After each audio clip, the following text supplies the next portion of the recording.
Hello बच्चों, welcome to बायोबाइट्स। और यहाँ पर हूँ मैं मॉलिक्यूलर बेसिस ऑफ इनहेरिटेंस के जो एक्सपेरिमेंट अभी तक हमारे चल रहे थे सीरीज वाइज। सो आज जो है हम उस एक्सपेरिमेंट की लास्ट सीरीज पे हैं, जहाँ पे हम करने वाले हैं Alfred Hershey and Martha chase का एक्सपेरिमेंट। सो ये जो एक्सपेरिमेंट किया गया ये 1952 में जो है they have done this experiment. So अभी हम ये जानेंगे कि आखिर इन्होंने ऐसा क्या किया जिसकी वजह से सभी के सब साइंटिस्ट, सारे के सभी बायोलॉजिस्ट ये मान पाए कि yes, DNA is the genetic material. ठीक है। सो यहाँ पर इस एक्सपेरिमेंट को करने से पहले हम इसका थोड़ा बेसिक हिस्ट्री में जाएंगे। बेटा, जो एल्फ्रेड हर्शे हैं कि वो रिसर्च वर्क कर रहे थे वायरस पे। और कौन से वायरस पे रिसर्च वर्क कर रहे थे? बैक्टीरियोफेज। ठीक है। सो बैक्टीरियोफेज वो वायरस है बेटा जो अटैक करता है किस पे? बैक्टीरिया पे। It can infect the bacteria, it can kill the bacteria cell also. So ये जिस बैक्टीरिया पे अटैक करता है उस बैक्टीरिया का नाम है एस्चेरिचिया कोलाई। सो ये कौन सा बैक्टीरिया है बेटा? ई कोलाई बैक्टीरिया है, जो कि ग्राम नेगेटिव बैक्टीरिया है। ठीक है। So this gram negative bacteria, जिसको मैं ई कोलाई भी बोलती हूँ, it found in the lower intestine of the warm blooded animal. यानी ये वार्म ब्लडेड की लोअर इंटेस्टाइन में एग्जिस्ट करता है। और ठीक है, ये जो वायरस है, कौन सा? बैक्टीरियोफेज वायरस जो है वो किस पे अटैक करता है? हमारे ई कोलाई सेल पे, जो कि बैक्टीरिया सेल है, उस पे अटैक करता है। तो अभी one by one we will study कि ये जो रिसर्च वर्क कर रहे थे किस पे? वायरस पे कर रहे थे, जिसका नेम क्या है? T2 bacteriophage. ठीक है। तो पहले हम उसके बारे में जानेंगे और जानेंगे कि कौन सी बैक्टीरिया सेल पे ये अटैक करते हैं। तो सबसे पहले यहाँ पे देखिए बेटा, ये हेक्सागन शेप का आप यहाँ पे चेक कर सकते हो, ये हेड रीजन है इस बैक्टीरियोफेज में, जो कि प्रोटीन का बना हुआ है। ठीक है। ये किसका बना हुआ है? प्रोटीन का। तो मैं यहाँ पे प्रोटीन के लिए पी कर देती हूं। ठीक है बेटा। अभी यहां पर अंदर की साइड में अगर आप चेक करते हो तो यहाँ पे ये डबल हेलिक्स है। ये क्या है? ये डीएनए है। ठीक है। तो डीएनए का ये डबल हेलिक्स है। यहां पे मैं क्या कर देती हूँ इसको? डीएनए। नीचे वाले रीजन में नेक है और लास्ट में आप चेक कर सकते हो ये टेल फाइबर है। इन्हीं टेल फाइबर की वजह से ये किसी होस्ट सेल के साथ क्या करते हैं? अटैच हो जाते हैं। ठीक है। यानी अगर ये होस्ट सेल है तो ये अगर बैक्टीरिया है तो ये यहां से इसकी वजह से, टेल फाइबर की वजह से ये इसके साथ क्या करते हैं? अटैच हो जाते हैं इसकी वॉल पर।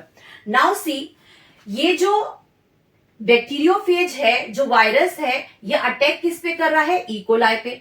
अब ये ई कोलाई जो कि बैक्टीरियल सेल है, ये ग्राम नेगेटिव बैक्टीरियल सेल है बेटा। इसमें बाहर की साइड में क्या है? ये यू कैन सी हियर, ये पूरा का पूरा ये रॉड शेप जो है बैक्टीरियल सेल है। और बाहर की साइड में आप चेक कर सकते हो कि इसकी ये जो है, ये बाहर की साइड ये मेम्ब्रेन है, सेल मेम्ब्रेन है। और अंदर की साइड इसमें क्रोमोसोम, साइटोप्लाज्म और राइबोसोम्स है। ठीक है। सो यहाँ पे अगर मैं चेक करती हूं तो ये बैक्टीरियोफेज अटैक किस पे करेगा? यानी हमारी बैक्टीरियल सेल पे करेगा। तो अगर मैं इसका बेटा इस तरह से लूं तो पहले आप इसकी लाइफ प्रोसेस को देखो कि आखिर ये, क्योंकि वायरस क्या होता है? वायरस तो एक लिंक है लिविंग और नॉन लिविंग के बीच में। वायरस के पास अपनी सेलुलर, अपना कोई भी मशीनरी नहीं है। It is having only and only अपना डीएनए और आरएनए। सो इसके पास अपना जीनोम तो है, लेकिन इसके पास अपनी सेल मशीनरी नहीं है।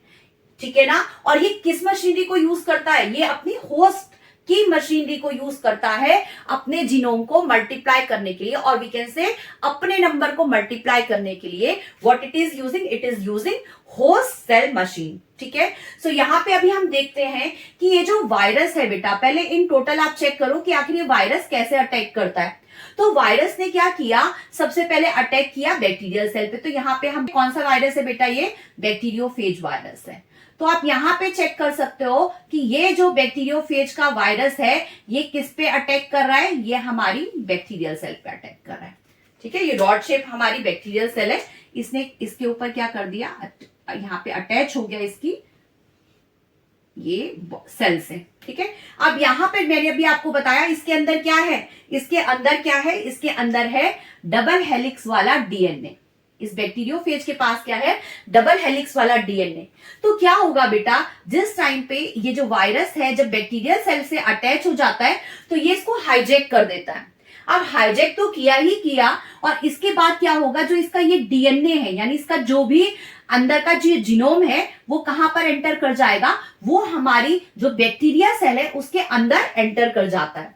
तो यहाँ पे ये देखिए, यहाँ पे डबल हेलिक्स है, तो मैं यहाँ पे बना देती हूँ इसका हेलिक्स। अभी बैक्टीरियल सेल ना सिर्फ तो उसको वो उसने हाईजैक किया, बल्कि हिप्नोटाइज भी किया। हिप्नोटाइज कैसे किया? क्योंकि बैक्टीरियल सेल ये सोचती है कि ये जो बाहर से जो फॉरेन जो डीएनए आया है, ये उसका पर्सनल अपना डीएनए है, ठीक है। और क्या करती है, उसी के बिहाफ पे वो उसकी कॉपीज बनाने लगती है, ठीक है। तो यहां पर बैक्टीरियल सेल हिप्नोटाइज हो चुकी है, ठीक है। और यहां पर बैक्टीरियल सेल ने क्या किया, बैक्टीरियल सेल उसी के जीनोम की कॉपीज बनाती है। तो यहां पे चेक करो, अगर ये मेरी बैक्टीरियल सेल है और इसने अपनी कॉपीज बना दी बेटा, यहां पे अगर इसने ऐसे कॉपीज बना दी, तो आप देख सकते हो कि इसके अंदर ही, यानी इस बैक्टीरियल सेल के अंदर क्या होगा, एक नेक्स्ट कंडीशन लेते हैं। इस बैक्टीरियल सेल के अंदर क्या हुआ, ये बहुत सारे बैक्टीरियोफेजेस का डेवलप हो गए, ये बहुत सारे बैक्टीरियोफेजेस आ गए, यहां पर आप चेक कर सकते हो, ठीक है। ये देखिए बहुत सारे। तो अर्लियर क्या था कि इसका सिर्फ जीनोम, इसका जो भी स्ट्रक्चर है, जीनोम स्ट्रक्चर है, वो उसने सिर्फ एंटर किया था एक बैक्टीरियोफेज का। बट यहाँ पे आप चेक कर सकते हो कि कितने सारे बैक्टीरियोफेज जो हैं वो क्या हो गए हैं, इसके बैक्टीरियल सेल के अंदर क्या हो गए हैं, वो डेवलप हो चुके हैं। अभी ये लाइसोजाइम, इसकी मेम्ब्रेन, इसकी जो सेल वॉल है वो रप्चर हो जाएगी और सारे के सारे जो बैक्टीरियोफेजेस वाले जो वायरस है बेटा, ये बाहर क्या हो जाएंगे, बाहर आ जाएंगे। ये सारे के सारे बैक्टीरियोफेजेस क्या हो जाएंगे, ये बाहर आ जाएंगे और अब क्या करेंगे, ये दूसरी बैक्टीरियल सेल को इन्फेक्ट करेंगे। यहां पे आप चेक कर सकते हो। तो किस तरह से इस वायरस ने, ठीक है, किस तरह से वायरस ने ना सिर्फ हाईजैक किया बल्कि हिप्नोटाइज भी किया और कितने सारी अपनी कॉपीज यहां पर बना ली, ठीक है। यहां पे होस्ट सेल की मशीनरी को यूज करते हुए इस वायरस ने अपनी, आप चेक कर सकते हो कितने सारे बैक्टीरियोफेज यहां पर डेवलप हो चुके हैं। और ये बैक्टीरियोफेज क्या करेंगे, अब ये बैक्टीरियोफेज क्या करेंगे, दूसरी बैक्टीरियल सेल को इन्फेक्ट करेंगे। सो इस प्रोसेस को हम ट्रांसडक्शन भी बोलते हैं। सो यहां पर अब हम स्टडी करेंगे कि आखिर किस तरह से हर्शी और चेज ने इस एक्सपेरिमेंट को स्टेप वाइज किया, ठीक है। सो यहां पे मैं देखती हूं बेटा, जो हर्शी और चेज का एक्सपेरिमेंट है ये 3 स्टेप में होता है, ठीक है। कितने स्टेप में होता है, ये 3 स्टेप में होता है। सबसे फर्स्ट स्टेप है बेटा इसका इन्फेक्शन, ठीक है। लेकिन इससे पहले मैं आपको ये बता दूं कि हर्शी और चेज ने क्या किया, जो ये बैक्टीरियोफेज वाला वायरस था बेटा, इसको 2 मीडियम में, यानी अलग अलग मीडियम में इन्होंने इसको डेवलप किया, इसको ग्रो किया। नाउ देखिए, ठीक है, एक क्या था, रेडियो एक्टिव सल्फर मीडियम और दूसरा क्या लिया इन्होंने, रेडियो एक्टिव फास्फोरस मीडियम, ठीक है। सो अब जब हम इन बैक्टीरियोफेज को ग्रो करेंगे बेटा, तो पहले ये जानो कि ये जो रेडियो एक्टिव सल्फर है, जो इसका कोट होता है ना बाहर का, आप चेक कर सकते हो, जो इसका हेड है, तो ये जो कोट है, इसका हेड जो है वो बना हुआ होता है प्रोटीन का। और प्रोटीन में जो मेन कंपोनेंट क्या होता है, सल्फर होता है। तो क्या इसका मतलब उसमें फास्फोरस नहीं होता? हाँ बिल्कुल, इसमें फास्फोरस नहीं होता। इसी तरह से जो इसका सेकंड कंपोनेंट है डबल हेलिक्स डीएनए, ठीक है, तो डीएनए में क्या प्रेजेंट होता है, फास्फोरस, ठीक है। तो क्या वो प्रोटीन में प्रेजेंट नहीं होता? हाँ बिल्कुल, वो प्रोटीन में प्रेजेंट नहीं होता। इसी वजह से इन्होंने क्या किया, यानी हर्शी और चेज ने क्या किया बेटा, इन बैक्टीरियोफेज को 2 अलग अलग मीडियम में क्या किया, ग्रो किया। तो यहाँ पे देखिए इन्होंने लिया रेडियो एक्टिव सल्फर और यहाँ पे लिया है रेडियो एक्टिव फास्फोरस। तो यहाँ पे जब मैं बैक्टीरियोफेज को डेवलप कर रही हूं, तो यहाँ पे देखिए बैक्टीरियोफेज को हम ग्रो करेंगे। यहाँ पर ये बैक्टीरियोफेज को जब हमने बच्चे यहाँ पे ग्रो किया, ठीक है, तो यहाँ पे आप देख सकते हो ये जो बैक्टीरियोफेज है, अभी इसमें कौन सा मटेरियल, रेडियो एक्टिव को मैं रेड कलर से चूज कर रही हूं, ठीक है। तो क्योंकि अभी मैंने क्या बताया, फास्फोरस कहां पर मिलेगा आपको, हमेशा डीएनए में मिलेगा। और डीएनए कहां पर है, वो तो इसके हेड के अंदर है। तो यहाँ पे आप चेक कर सकते हो ये कौन से वाला फास्फोरस, यानी कौन से वाला डीएनए होगा, जिसके पास रेडियो एक्टिव फास्फोरस है, क्योंकि फास्फोरस एक बहुत बड़ा कंपोनेंट होता है डीएनए का, ठीक है।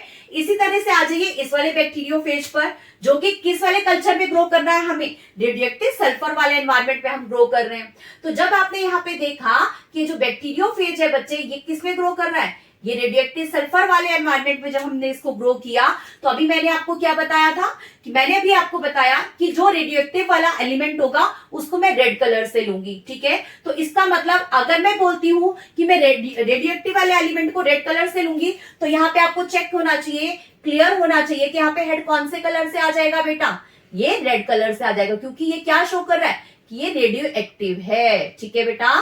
ठीक है, रेड अलर्ट है, ये रेडियो एक्टिव है। ठीक है, इसी तरह से इसका मतलब क्या इसके डीएनए में ये वाला नहीं आएगा, रेडियो एक्टिविटी नहीं आ सकती, क्योंकि वो तो सिर्फ प्रोटीन में एग्जिस्ट करता है। सल्फर कहाँ पे एग्जिस्ट करता है, प्रोटीन में एग्जिस्ट करता है, और प्रोटीन कहां पर है, प्रोटीन तो हेड पर है। तो यानी इसका जो में डीएनए है बेटा, डीएनए होगा तो डबल हेलिक्स ही, लेकिन वो रेडियो एक्टिव नहीं है। अब इस कंडीशन में जैसे मैंने अभी आपको बताया कि हर्शी और चेस का एक्सपेरिमेंट 3 स्टेप में होता है। फर्स्ट इज इन्फेक्शन, यानी जो मेरा बैक्टीरियोफेज है वो किसी भी बैक्टीरियल सेल, किसी मींस ई कोलाई वाली बैक्टीरियल सेल से क्या हो जाएगा, अटैच हो जाएगा। तो अभी आप यहाँ पे देख सकते हो कि इसका जो बाहर का कोट है ये कौन सा है, रेडियो एक्टिव है। ठीक है बेटा, ये कैसा कोट है, रेड कलर से बना है, red means for radio active. ठीक है, तो मैंने यहाँ पे रेड कलर चूज किया है रेडियो एक्टिव के लिए, आप चेक कर सकते हो। तो ये रेडियो एक्टिव जो बैक्टीरियोफेज है जब इस सेल के साथ, ई कोलाई सेल के साथ अटैच हो जाएगा, तो आप यहाँ पे चेक कर सकते हो। अभी मैं नहीं जानती कि बैक्टीरियोफेज ने इसको क्या ट्रांसमिट किया, बट कुछ तो ट्रांसमिट किया, कुछ जीनोम तो उसने ट्रांसमिट किया। तो मैं ये मान के चलती हूं कि बैक्टीरियोफेज ने जो इसको ट्रांसमिट किया वो यहां पर आ गया। ठीक है, अभी जब वो यहां पर आ गया बेटा, तो यहां पे अपनी क्या बनाएगा, कॉपीज बनाएगा, जो मैं ऑलरेडी आपको पहले बता चुकी हूं।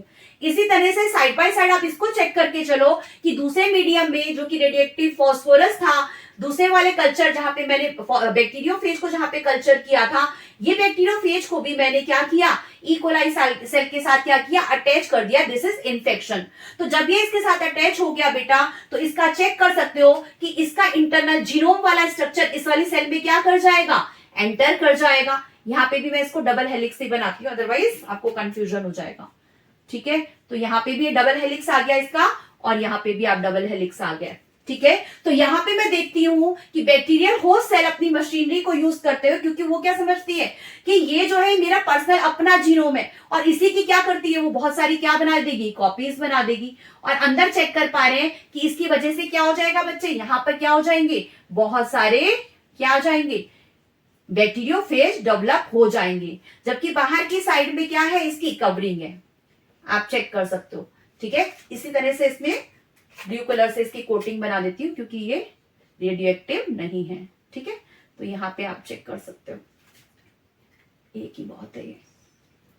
ठीक है, तो यहाँ पे देखिए ये बैक्टीरियोफेज की बाहर की कवरिंग रह गई है, और इंटरनल स्ट्रक्चर इसका यहाँ पर आ गया। और बैक्टीरियोफेज ने क्या किया, अपने डीएनए को ट्रांसमिट करने के बाद क्या किया बेटा, कि अपने डीएनए को इस वाली सेल में, यानी ई कोलाई वाली सेल में ट्रांसमिट कर दिया, और ई कोलाई वाली सेल इसको अपना जीनोम सोचते हुए उसी की कॉपीज बनाती जा रही है, जिससे बैक्टीरियोफेजेस की इंटरनल उसमें क्या हो रही है, नंबर क्या होता जा रहा है, इंक्रीज होता जा रहा है। इनसाइड द सेल जो बैक्टीरियोफेजेस का नंबर इंक्रीज होता जा रहा है। सो बिफोर लाइसिंग, यानी इसके ब्रेक होने से पहले, सेल वॉल के ब्रेक होने से पहले हमने इसका क्या कर दिया, सेंट्रीफ्यूगेशन किया। लेकिन उससे पहले है ब्लेंडिंग। ब्लेंडिंग में बेटा हमने क्या किया, जब हमने इसको किसी टेस्ट ट्यूब में लिया और हमने इसको ब्लेंड किया बेटा, तो ब्लेंड करने पे क्या होगा, जो आप एक्सटर्नल यानी सेल के बाहर की साइड में आप चेक कर पा रहे हो, जो भी एक्स्ट्रा वो है, एक्स्ट्रा कवरिंग है, ठीक है, जो वायरस की जो भी एक्स्ट्रा कवरिंग है वो हमने क्या कर दिया, इसको वहां से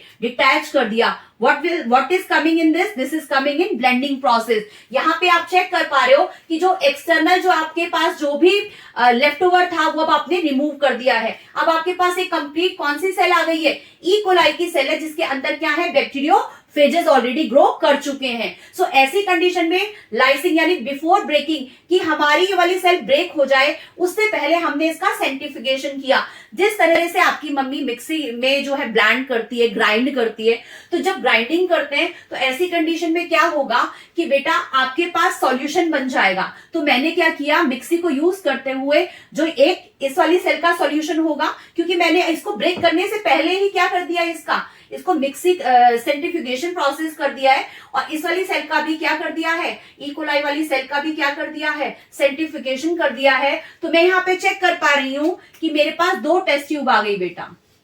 ठीक है, यहाँ पे मेरे पास 2 टेस्ट ट्यूब है, मैं 2 टेस्ट ट्यूब लूंगी बेटा।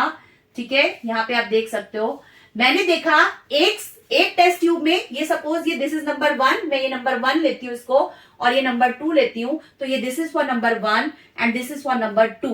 ठीक है, सो मैं ये चेक करती हूँ कि इस वाली सेल का जो सेंट्रीफ्यूगेशन के पास जो भी रहा वो मैंने इसमें मिक्स किया, और इसी तरह से इस वाली सेल का भी सेंट्रीफ्यूगेशन के पास जो भी रहता है, मतलब जो भी मटेरियल बनता है वो मैं दूसरी वाली टेस्ट ट्यूब में लेती हूँ। तो जब सेंट्रीफ्यूगेशन का प्रोसेस हुआ, मैंने देखा बेटा कि जो हैवी पार्टिकल्स होते हैं वो हमेशा नीचे सेटल डाउन हो जाएंगे, वो किस में आ जाएंगे, पैलेट में आ जाएंगे, बल्कि जो सॉल्यूशन ऊपर की साइड जो लाइट वेट का होगा वो हमेशा ऊपर फ्लोट करेगा। ठीक है, हैवी पार्टिकल्स हमेशा नीचे सेटल डाउन हो जाते हैं, जबकि जो लाइटर वेट वाले होते हैं वो कहां पर आ जाएंगे, वो ऊपर फ्लोट करते हैं। तो यहां पे मैंने देखा कि पैलेट में जो मॉलिक्यूल्स थे वो बेटा इस तरह के थे, चेक करें। ठीक है, जबकि यहां पर आप देख पा रहे हो कि यहां पर जो है हैवी वाले उसमें मैंने देखा बेटा कि जो बॉटम पे है कुछ हैवी वाले पार्टिकल्स थे। ठीक है ना, सो ये रेडियो एक्टिव एलिमेंट को शो कर रहा है। सेकंड वाली जो टेस्ट ट्यूब है यहाँ पे आप चेक कर पा रहे हो, ये रेडियो एक्टिविटी को शो कर रहा है क्योंकि रेडियो एक्टिव फॉस्फोरस है, इट मींस। और जबकि ऊपर की साइड में क्या था, ऊपर की साइड में मैं यहाँ पे चेक कर पा रही हूं कि यहाँ पे ये रेड कलर का है।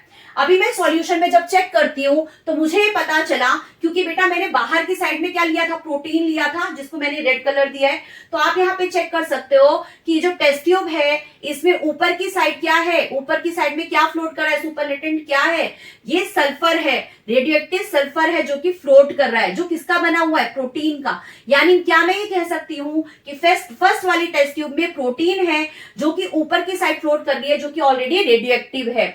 तो बिल्कुल ठीक, यानी क्या मेरे को इसमें रेडियो एक्टिव एलिमेंट मिले, क्या मुझे सेल के अंदर रेडियो एक्टिव एलिमेंट मिले, तो मैंने कहा नहीं। यानी जो जेनेटिक इंफॉर्मेशन थी उसके पास क्या है, उसके पास सल्फर नहीं है, उसके पास फास्फोरस है। तो मैंने कहा कि नहीं, इसका मतलब no radio active S35 detected in the cell. इस सेल के अंदर मुझे कोई भी, ठीक है, रेडियो एक्टिव एलिमेंट नहीं मिला, बल्कि ये कहां पर मिला, ये मुझे ऊपर वाले टॉप वाले रीजन में जो कि सुपरनेटेंट है, जो कि लाइटर वेट का है, वो वहां पर मुझे मिला। आप चेक कर पा रहे हो। ठीक है, ये S35 है जो कि सुपरनेटेंट के फॉर्म में मुझे यहां पर मिला। इसी तरह से दूसरी टेस्ट ट्यूब को अगर आप चेक करते हो तो यहां पर मेरे को रेडियोएक्टिव फास्फोरस यहाँ पे सेल में मुझे अंदर डिटेक्ट हुआ। आप यहाँ पे चेक भी कर सकते हो रेड कलर से, मैंने आपको बताया था I am taking this radioactive for red colour. तो यहाँ पे आप देखिए कि ये रेडियोएक्टिव एलिमेंट जो है ये कहां पर डिटेक्ट हुआ, सेल के अंदर डिटेक्ट हुआ है। इसका मतलब क्या हुआ कि सेल के अंदर कौन सी चीज आई होगी, क्या ये प्रोटीन है या ये डीएनए है। तो इसका बिल्कुल आंसर अब हमारे को क्लियरिटी है कि ये डीएनए ही है जो सेल के अंदर एंटर किया और जिसने अपनी इंफॉर्मेशन को सेल को दिया, जिसकी वजह से होस्ट सेल ने उस जीनोम की कॉपीज बना के बहुत सारे बैक्टीरियोफेजेस की फैक्ट्री बना दी, अपना फैक्ट्री की तरह से बहुत सारे बैक्टीरियोफेजेस को क्या कर दिया, प्रोड्यूस कर दिया। ठीक है, और क्या चीज बाहर रही, ये सुपरनेटेंट क्या था, सुपरनेटेंट में आप चेक कर सकते हो सल्फर था जो कि प्रोटीन का एक कंपोनेंट है। ठीक है, तो क्या प्रोटीन ने रोल प्ले किया, ठीक है, तो हमने कहा नहीं। इट मींस ये 100% श्योरिटी देता है कि क्या, यहाँ पे ऊपर चेक कर सकते हो सुपरनेटेंट में कुछ भी, ऊपर की साइड में कुछ भी क्या नहीं है, हमारे पास रेडियोएक्टिव एलिमेंट नहीं है, जबकि यहाँ पे मेरे पास रेडियोएक्टिव एलिमेंट कहां पर है, नीचे बॉटम पर है। तो इट शोज कि radioactive phosphorus detected in the cell. आपको कहां पे दिख रहा है रेडियोएक्टिव एलिमेंट, सेल के अंदर दिख रहा है। सो इससे आपके पास 100% क्लियरिटी हो गई कि yes this is DNA only who is responsible for genetic transformation. और मिलते हैं देन एक न्यू वीडियो में। Till then bye bye, stay safe, God bless you, thank you.